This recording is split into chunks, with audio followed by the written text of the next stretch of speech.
It began as a whisper, a faint, raspy sound that barely registered in the stillness of the room. At first, Emily thought it was the wind slipping through the cracks of her grandmother's ancient house. The place had stood for over a century, its walls soaked in stories and secrets no one dared to unravel. But that night, the whisper carried weight. It spoke her name, Emily. She froze, sitting upright in the small, creaking bed that smelled of mothballs and decay. The voice was neither loud nor close, yet it pierced her mind like a needle sliding under her skin. Slowly, she turned her head toward the window, where moonlight spilled across the worn wooden floor. Nothing moved outside except the swaying branches of the twisted oak tree her grandmother used to call the grave marker. The house had always been unsettling, but Emily couldn't avoid staying there.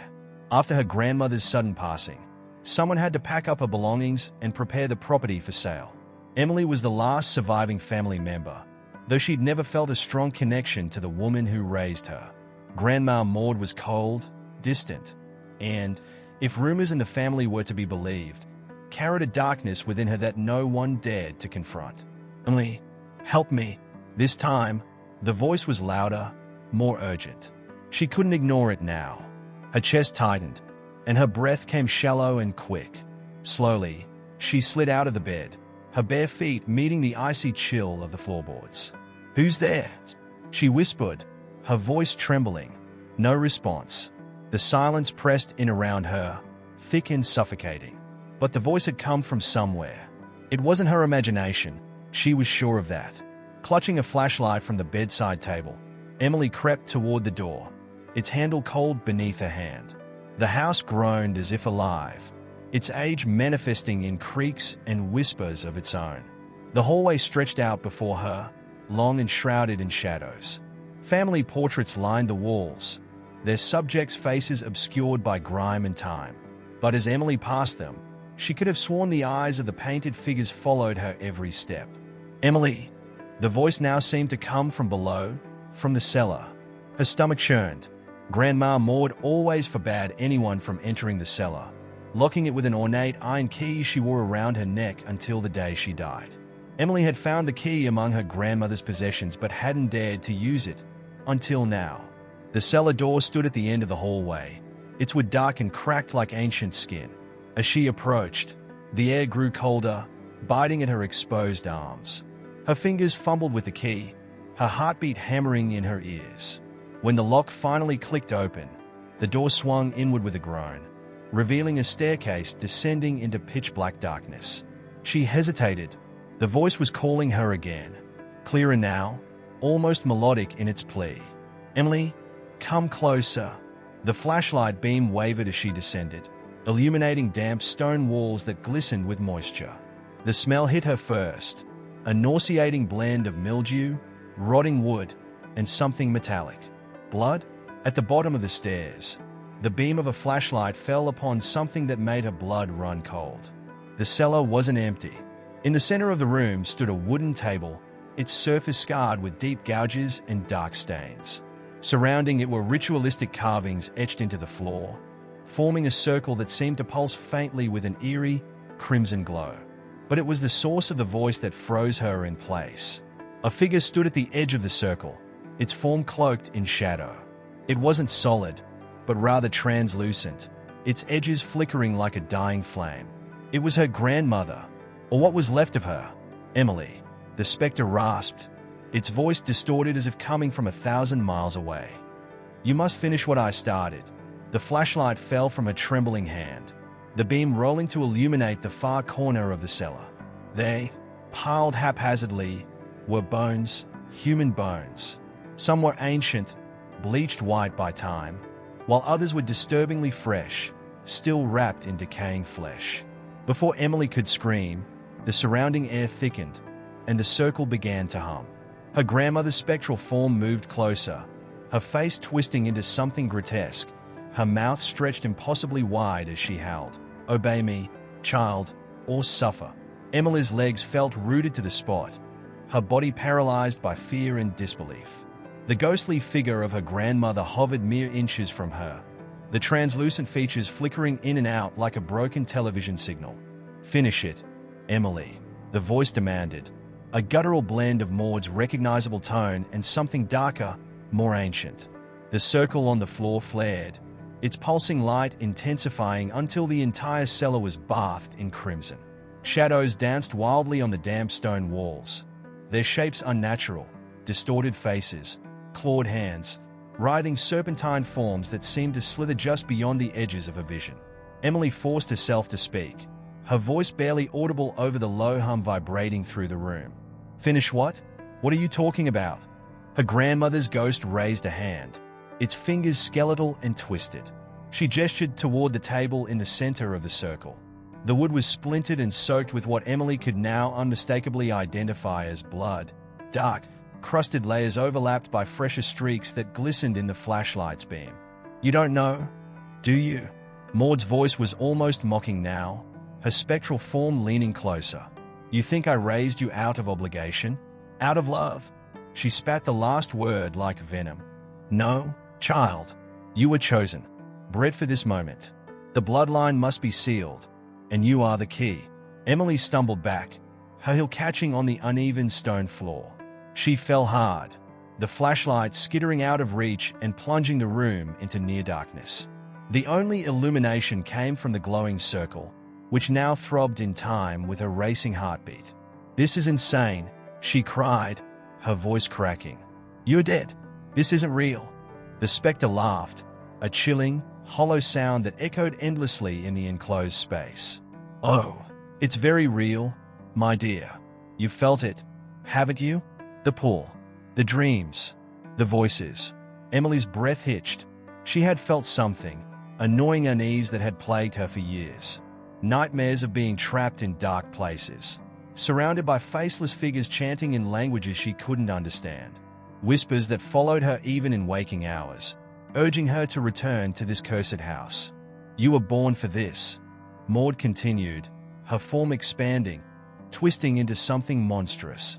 Her eyes, once faint glimmers, now burned like twin coals. It's in your veins, the blood of the summoners. Our family has kept the gates sealed for generations, but the cost is steep. Sacrifice is required. Your sacrifice. Emily shook her head violently, tears streaming down her face. No, I won't do it. I don't even know what you're talking about. But her defiance only seemed to fuel the entity.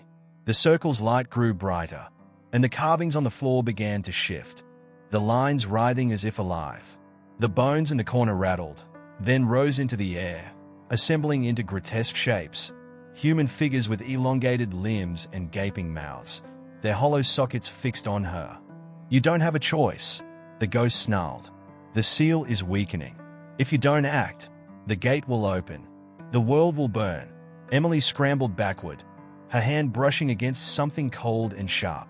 It was an old iron blade, rusted and chipped, but it felt solid, real, in her grasp. She gripped it tightly, her knuckles white. What do you want from me?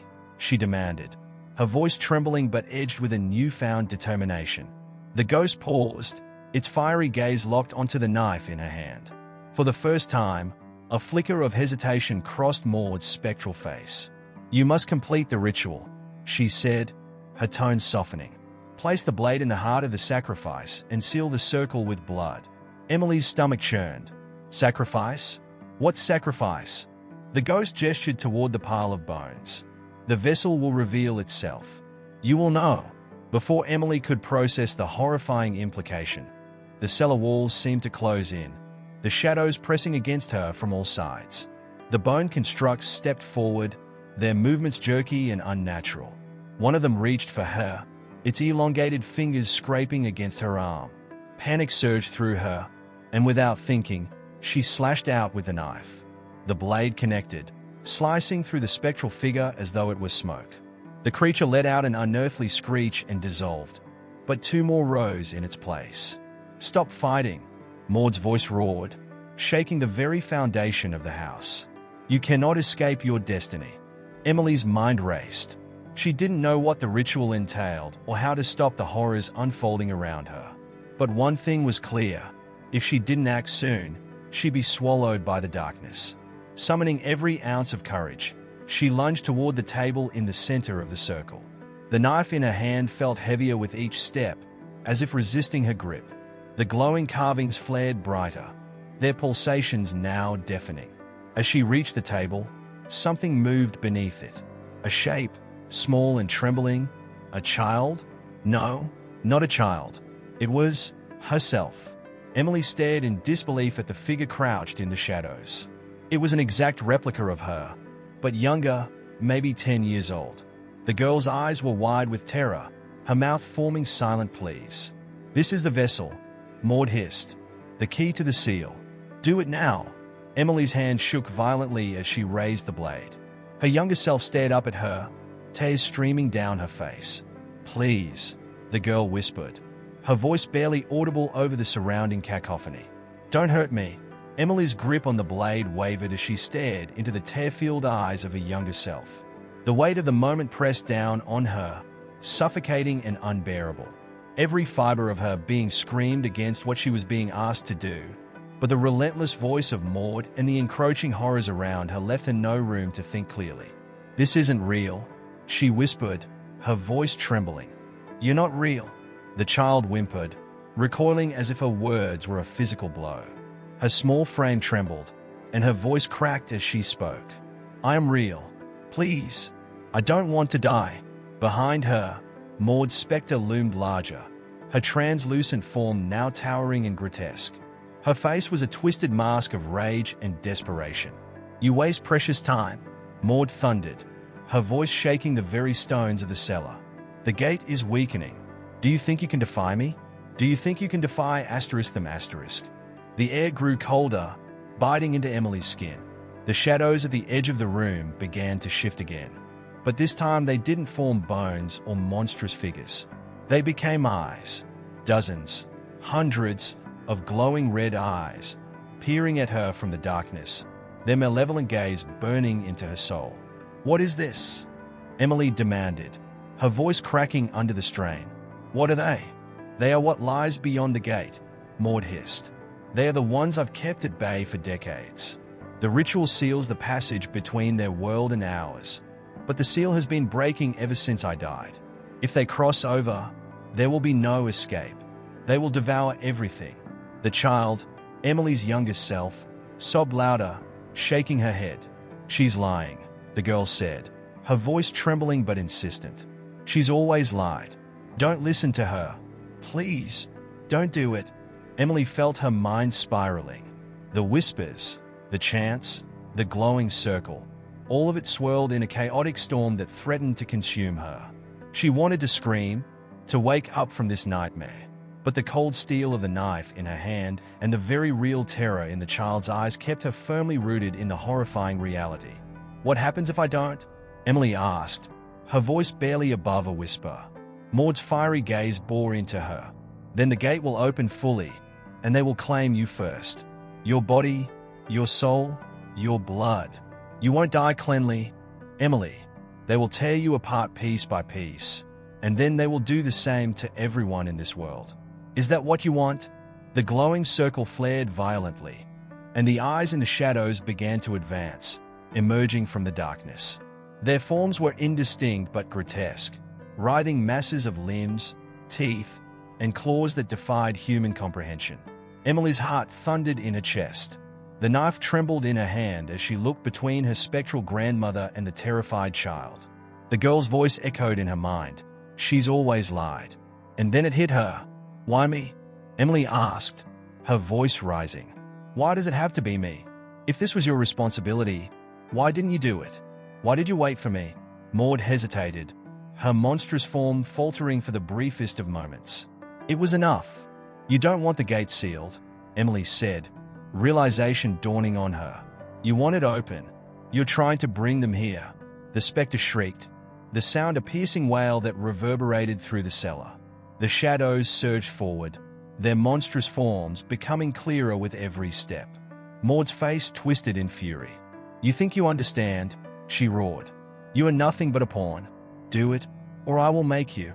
Emily stepped back, clutching the knife tighter. The child at her feet looked up at her, hope flickering in her tear-streaked face. "I won't be your pawn," Emily said, her voice steady now. Before Maud could react, Emily turned the knife on the glowing circle itself. With all her strength, she drove the blade into the floor, slicing through the intricate carvings. The moment the blade touched the glowing lines, the cellar erupted in chaos. The light of the circle dimmed and flickered, then began to collapse inward, pulling everything with it. Maud screamed, her form warping and distorting as the power sustaining her unraveled. The shadows recoiled, their monstrous shapes dissolving into the void. "No!" Maud shrieked, her voice a mix of rage and desperation. "You've doomed us all." Emily gritted her teeth, driving the blade deeper into the carvings. The ground beneath her shook violently, and a deafening roar filled the air. The child clung to her leg, sobbing, but Emily didn't stop. The circle's light vanished in a final blinding flash, and the cellar was plunged into darkness. The air was still, eerily silent. For a moment, Emily thought she had succeeded. Then, she heard it, a faint, distant rumble, like the growl of something immense stirring from slumber. The child's voice broke the silence. "They are not gone," she whispered. Emily's blood ran cold. The house trembled, the walls cracking as a low, guttural voice, deeper than anything human, echoed from the void. "You opened the way." Emily turned to run, but the darkness surged forward, consuming everything in its path. The last thing she saw was the child's terrified face before the void swallowed her whole. And then there was silence.